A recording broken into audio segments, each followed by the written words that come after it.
Accidental मुख्यमंत्र्यांनी bullet ट्रेनचं काम थांबवलेलं. फडणवीसांची ठाकरेंवर टीका, तर फडणवीसही ऍक्सिडेंटल सीएम.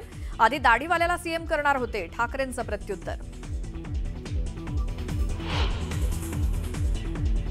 जमीन गैरव्यवहार प्रकरणी पार्थवर गुन्हा का नाही हे मुख्यमंत्रीच सांगू शकतील, शरद पवारांचं विधान. तर कंपनीकडनं ज्यांनी व्यवहार केला त्यांच्यावरती गुन्हा, मुख्यमंत्र्यांचं उत्तर. कुटुंब आणि राजकारण दोन वेगवेगळ्या गोष्टी. सुप्रिया सुळेंचं मत वैयक्तिक असू शकतं. पार्थ प्रकरणाची चौकशी करून वास्तव जनतेसमोर ठेवावं, शरद पवारांची मागणी.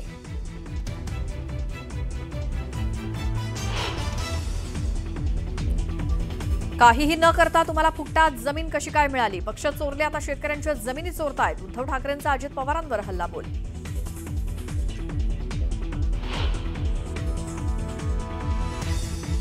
अजित पवार म्हणतात की व्यवहार झालाच नाही, मग तो रद्द करण्याची वेळ कशी आली? अजितदादांचं वक्तव्य म्हणजे जोक ऑफ द डे.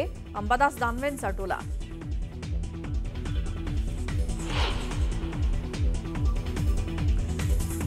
मनसेबाबत महाविकास आघाडीने एकत्र बसून निर्णय घ्यावा. काँग्रेसनं टोकाची भूमिका घेऊ नये. राज ठाकरेंबाबत पवारांचा काँग्रेस नेत्यांना महत्त्वाचा सल्ला.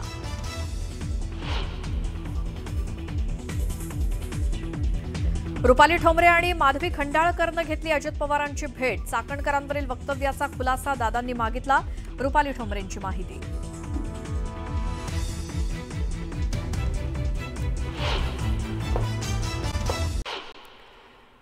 कणकवलीमध्ये ठाकरेंची शिवसेना आणि शिंदेंच्या शिवसेनेच्या युतीच्या चर्चांवरती नारायण राणेंनी मोठं वक्तव्य केलंय. दोन्ही शिवसेनेची युती झाली तर रत्नागिरी आणि सिंधुदुर्ग जिल्ह्यात शिंदेंच्या शिवसेनेसोबत संबंध तोडू, असं वक्तव्य त्यांनी केलं. जमीन व्यवहाराचा विषय गंभीर आहे, चौकशी करून वास्तव समोर ठेवावं. पार्थ पवार जमीन व्यवहार प्रकरणावरनं शरद पवारांनी हे वक्तव्य केलं. तर पार्थ पवारांवरती गुन्हा का दाखल नाही हे फडणवीसच सांगू शकतील, असं शरद पवार म्हणाले. तर सुप्रिया सुळेंचं पार्थबाबतचं विधान वैयक्तिक असल्याचं पवारांनी म्हटलंय. तर कुटुंब आणि राजकारण या दोन्ही वेगवेगळ्या गोष्टी असल्याचं ते म्हणाले. मनसेबाबत सर्वांनी एकत्रित बसून निर्णय घेण्याचं वक्तव्य शरद पवारांनी केलं. मनसेला महाविकास आघाडीमध्ये घेण्याबाबतच्या प्रश्नावरनं त्यांनी हे विधान केलं. तर काँग्रेसनं मनसेबाबत टोकाची भूमिका न घेण्याचं आवाहन त्यांनी केलं. तर आगामी निवडणुका व्हीव्हीपॅटचा वापर करण्याची मागणी शरद पवारांनी केली आहे. व्हीव्हीपॅटनं मतदान झाल्यास शंका राहणार नाही, असं पवार म्हणाले. पार्थ पवारांवरील आरोपानंतर अजित पवार पुण्यातल्या राष्ट्रवादीच्या कार्यालयात आलेत. पक्ष कार्यालयात निवडणुकीचा ते आढावा घेत आहेत.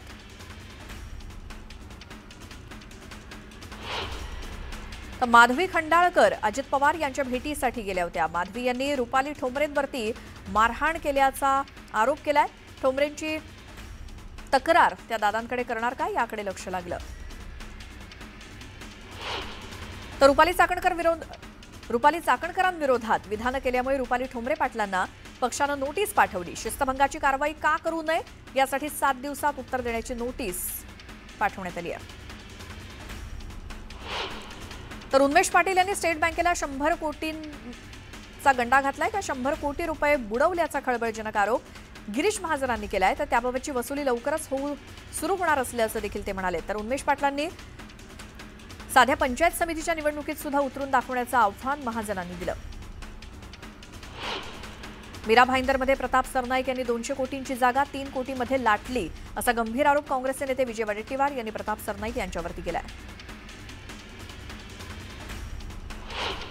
हिवाळी अधिवेशन हे येत्या 8 डिसेंबरला सुरू होऊन ते 19 डिसेंबरपर्यंत असण्याची शक्यता आहे.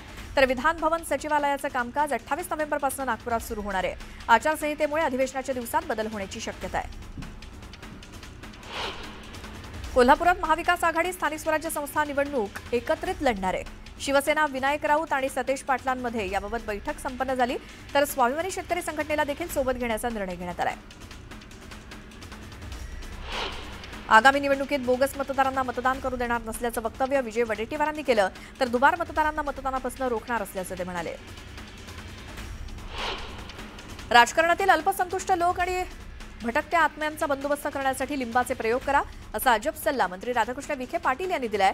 50 वर्ष काँग्रेससोबत राहिलेले प्रकाश पाटील भाजपमध्ये आल्यामुळे त्यांनी हे वक्तव्य केलं. महानगरपालिका निवडणुकीत शक्य तिथे महायुती म्हणून लढणार असल्याचं वक्तव्य जयकुमार रावल यांनी केलं, तर जिथे अडचण असेल तिथे मैत्रीपूर्ण लढणार असल्याचं ते म्हणाले. अण्णा बनसोडे यांची राष्ट्रवादी काँग्रेस पार्टी सोलापूर शहर जिल्हा सहसंपर्क मंत्रीपदी नियुक्ती करण्यात आली आहे. उपमुख्यमंत्री अजित पवार आणि प्रदेशाध्यक्ष सुनील तटकरे यांनी याबाबत आदेश दिले. खासदार संजय राऊत यांच्या प्रकृती स्वास्थ्यासाठी कपालेश्वर महादेव मंदिरात अभिषेक करण्यात आला. ठाकरेंच्या शिवसैनिकांनी महादेवाकडे राऊतांच्या तब्येतीसाठी साकडं घातलंय. शरद पवारांना पुन्हा खासदारकी मिळणं अशक्य असल्याचं वक्तव्य गोपीचंद पडळकर यांनी केलं, तर राज्यसभेवर जाण्यासाठी संख्याबळ लागतं आणि ते संख्याबळ त्यांच्या पक्षाकडे नसल्याचा टोला त्यांनी लगावला. मालेगावचे माजी आमदार आसिफ शेख यांनी वंदे मातरम म्हणणार नाही असं वादग्रस्त विधान केलं. वंदे मातरम या गीताला 150 वर्ष पूर्ण झाल्यामुळे हे गीत सर्वत्र गायलं जात आहे असं असताना आसिफ शेख यांनी केलेल्या वादग्रस्त विधानामुळे वाद निर्माण होण्याची शक्यता आहे. सोलापूरचे पालकमंत्री जयकुमार गोरेंनी माळशिरसमध्ये बोलताना खासदार धैर्यशील मोहिते पाटलांचं नाव न घेता टोला लगावला. काही वेळा डोळ्यात माती टाकून कुस्ती जिंकता येते, पण आता आम्ही तयार आहोत मैदानात उतरण्यासाठी असं जयकुमार गोरे म्हणाले. बीडचे आमदार संदीप क्षीरसागर यांनी मनोज जरांगेंची भेट घेतली. यावेळी त्यांनी जरांगेंची विचारपूस केली. जरांगेंना जीवे मारण्याचा कट रचल्या प्रकरणात दोघांना पोलीस कोठडीत झाल्यानंतर त्यांनी ही भेट घेतली. धनंजय मुंडेंची खरंच नार्को टेस्ट करण्याची मागणी मराठा क्रांती ठोक मोर्चानं केली आहे. धनंजय मुंडे अजित पवारांना ब्लॅकमेल करत असल्याचा आरोप करण्यात आलाय. सांगलीमध्ये शेतकरी कर्जमाफीसाठी संजय काका पाटील हे स्वाभिमानी शेतकरी संघटनेचे माजी खासदार राजू शेट्टींच्या सोबत मैदानात उतरणार आहेत. अतिवृष्टीमुळे बाधित झालेल्या शेतकऱ्यांची जोपर्यंत कर्जमाफी होत नाही तोपर्यंत कर्ज वसुली करू नये अशी मागणी संजय काका पाटील आणि राजू शेट्टींनी केली. जोपर्यंत एफआरपी जाहीर होत नाही तोपर्यंत सांगली जिल्ह्यातील साखर कारखाने चालू होऊ देणार नाही. ऊस रोखण्याचं आंदोलन आणखी तीव्र केलं जाईल, त्यामुळे पोलिसांनी आमच्या भानगडीत पडू नये असा इशारा राजू शेट्टींनी दिलाय. छत्रपती संभाजीनगर महापालिका निवडणुकीसाठी आरक्षणाची सोडत मंगळवारी 11 नोव्हेंबरला होणार आहे. डॉक्टर बाबासाहेब आंबेडकर मराठवाडा विद्यापीठाच्या नाट्यगृहात प्रशासक जी श्रीकांत यांच्या उपस्थितीत रंगीत तालीम होईल. अहिल्यानगरमध्ये निवडणुकांच्या पार्श्वभूमीवर शहरामध्ये शांतता राखण्यासाठी पोलिसांनी मोहल्ला आणि प्रभाग कमिट्या स्थापन केल्या आहेत. कायदा आणि सुव्यवस्था राखून टिकून राहण्यासाठी पोलिसांनी नियोजन सुरू केलंय. मावळमधील वडगाव नगरपंचायतीच्या आगामी निवडणुकीसाठी सर्व प्रशासकीय तयारी पूर्ण करण्यात आली आहे. एकूण 17 प्रभागांसाठी 24 मतदान केंद्र असणार आहेत अशी माहिती सहाय्यक निवडणूक अधिकारी डॉक्टर प्रवीण निकम यांनी दिली. तर वडगाव मावळ नगरपंचायतीची निवडणूक राष्ट्रवादी काँग्रेस पक्ष स्वबळावरती लढवणार आहे. आमदार सुनील शेळके यांनी ही घोषणा केली. कार्यकर्ता मेळाव्यातून त्यांनी पदाधिकाऱ्यांना निवडणुकीच्या तयारीला लागण्याच्या सूचना केल्या आहेत. जळगावच्या अमळनेरमध्ये राष्ट्रवादीच्या पदाधिकाऱ्यांचा मेळावा पार पडला. यावेळी आगामी निवडणुकांबाबत चर्चा करण्यात आली. दरम्यान निवडणुकीच्या तयारीबाबत सूचनाही देण्यात आल्या आहेत. मधुमेह आणि रक्तदाब असणाऱ्यांना आता अमेरिकेमध्ये प्रवेश नसणार आहे. रक्तदाब आणि मधुमेहींना व्हिसा ग्रीन कार्ड देऊ नये अशा ट्रम्प यांनी सूचना दिल्या आहेत. आरोग्यावरचा सरकारी खर्च वाढत असल्याचं कारण देत हा निर्णय घेण्यात आलाय. सार्वजनिक ठिकाणांवरून सर्व भटक्या कुत्र्यांना तातडीनं हटवण्याचे आदेश सर्वोच्च न्यायालयाने दिले. त्यांच्यासाठी उभारलेल्या विशेष निवारा केंद्रांमध्ये बंदिस्त त्यांना करा. भटक्या कुत्र्यांचा प्रवेश रोखण्यासाठी शाळा, महाविद्यालय, रुग्णालय, रेल्वे स्थानकं इत्यादी ठिकाणांच्या सभोवताली तारेचे कुंपण घाला असे महत्त्वाचे आदेश सर्वोच्च न्यायालयाने दिलेत. छत्रपती संभाजीनगरच्या शिवाजीनगरचा भुयारी मार्ग आजपासून 2 दिवस बंद असणार आहे. देखभाल दुरुस्तीच्या कामासाठी हा मार्ग बंद राहणार आहे. नागरिकांना पर्यायी मार्गाने वाहतूक करण्याचं आवाहन करण्यात आलं आहे. महाराष्ट्राची जीवनवाहिनी म्हणून ओळख असलेल्या एसटी महामंडळाच्या कर्मचाऱ्यांच्या महायुती सरकारनं पुन्हा एकदा अपेक्षाभंग केलाय. एसटी कर्मचाऱ्यांचा पगार दर महिन्याच्या 7 तारखेलाच देऊ असं आश्वासन परिवहन मंत्री प्रताप सरनाईक यांनी दिलं होतं. मात्र ऑक्टोबरच्या पगारासाठीची 7 नोव्हेंबरची डेडलाईन चुकली तरी पगाराचा पत्ता नाही. त्यामुळे राज्यभरातील 86,000पेक्षा अधिक एसटीचे कर्मचारी आणि अधिकारी चिंतेत सापडले आहेत. पश्चिम रेल्वेनं देखभालीच्या कामांसाठी रविवारी 9 नोव्हेंबरला सांताक्रुझ ते गोरेगाव स्थानकादरम्यान अप आणि डाऊन धीम्या मार्गावरती 5 तासांचा जम्बो ब्लॉक जाहीर केलाय. हा ब्लॉक सकाळी 10 ते दुपारी 3 वाजेपर्यंत असणार आहे. या कालावधीत सर्व धीम्या लोकल जलद मार्गावरून धावतील. मुंबईत विना तिकीट प्रवास करणाऱ्यांची धरपकड करण्यासाठी पश्चिम रेल्वेवर धावणाऱ्या लोकल, रेल्वे गाड्या, प्रवासी गाड्या यामध्ये तिकीट तपासणी मोहिमा राबवण्यात येत आहेत. पश्चिम रेल्वेनं एप्रिल ते ऑक्टोबर 2025 या कालावधीत विना तिकीट प्रवाशांकडून 121 कोटींचा दंड वसूल केलाय. छत्रपती संभाजीनगरमधून मुंबई आणि दिल्लीला जाणारं विमानाचं उड्डाण हे आठवड्यातनं तिसऱ्यांदा रद्द झालंय. त्यामुळे प्रवाशांना नाहक त्रास सहन करावा लागला. यामुळे तातडीनं विमानसेवा सुरळीत करण्याची मागणी प्रवाशांनी केली आहे.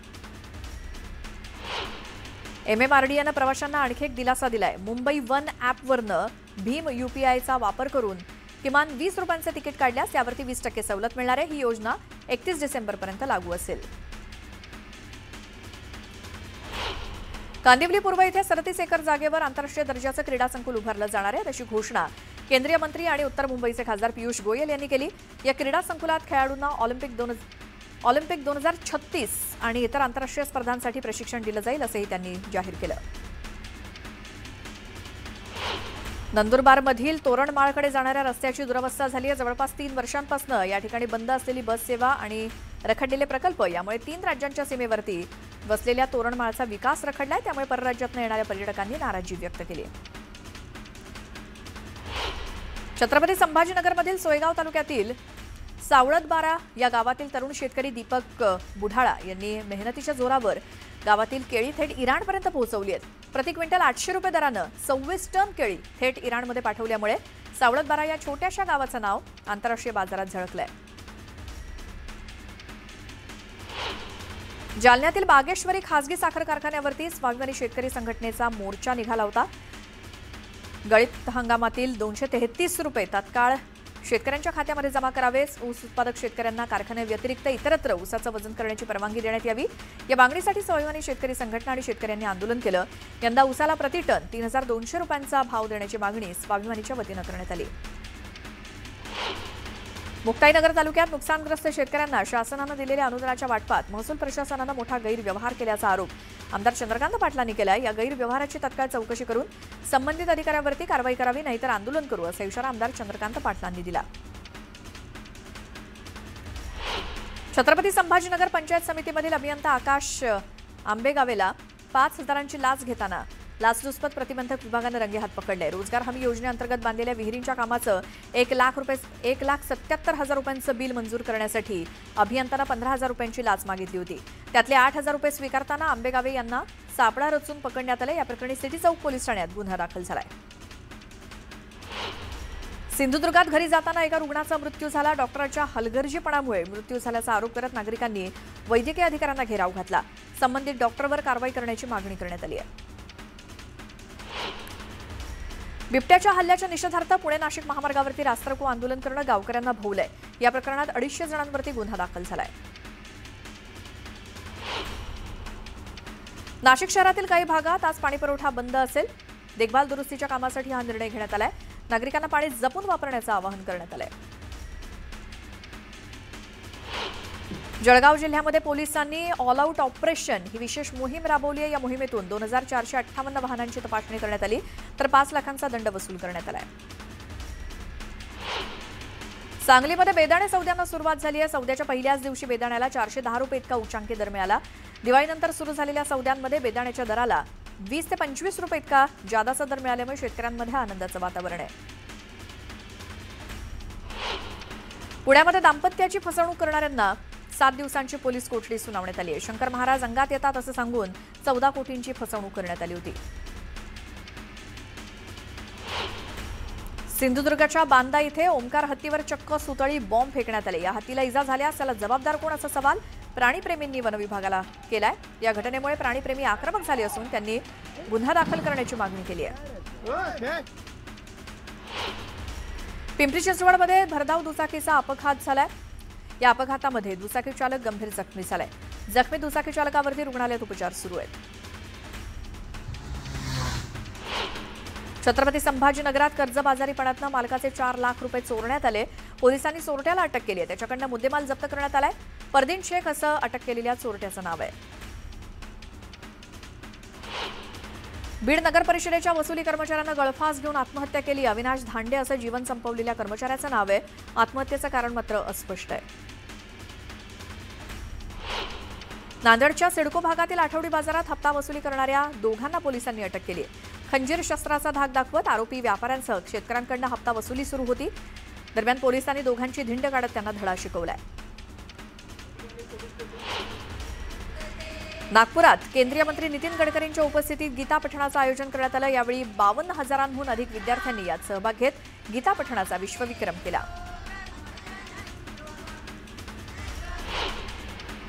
पुणे जिल्ह्यातील जुन्नर तालुक्यातील बेल्हे गावात सांस्कृतिक लोककला तमाशा महोत्सवाचं आयोजन करण्यात आलं।